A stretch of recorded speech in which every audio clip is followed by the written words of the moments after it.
What if the conspiracy is back when America was formed, our founding fathers were actually the super rich people at the top of society? Shout out QF. They wanted to have control of it instead of the British government. So they whipped up a bunch of grievances and then paid a bunch of poor people to fight a war for them for independence. And then when that war was done,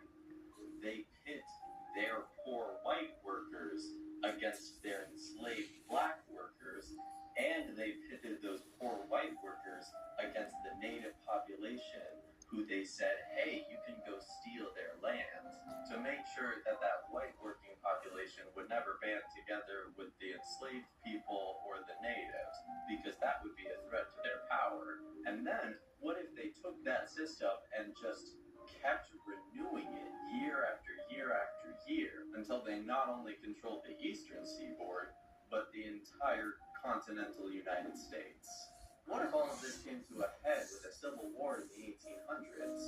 that led to the abolition of slavery as a strategic measure to undermine the power of the South because their labor force was predominantly made up of enslaved people? But what if that abolition stopped short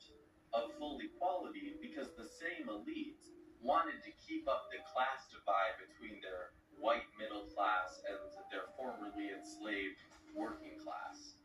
and their targeted for class? So rather than make good on their promise of 40 acres and a mule to all of the formerly enslaved people, they instead compensate the former slave owners, who then use their massive pools of wealth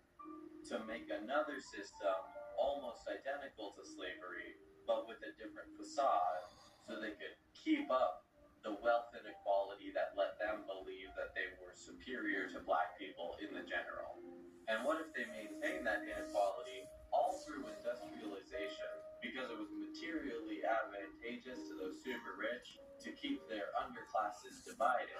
And they did that all the way up until the civil rights movement, when there was massive pushback against it. So they offered them some piecemeal concessions, while all the while maligning communism and socialism, the systems that would actually address the inequality that they were using to control the American populace and our entire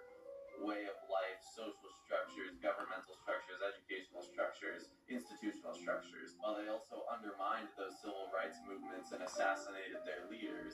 And then over the next 50, 60 years, as people forgot the urgency and the need of those moments, those same super rich elites harken back to this time of even greater wealth and social inequality as some sort of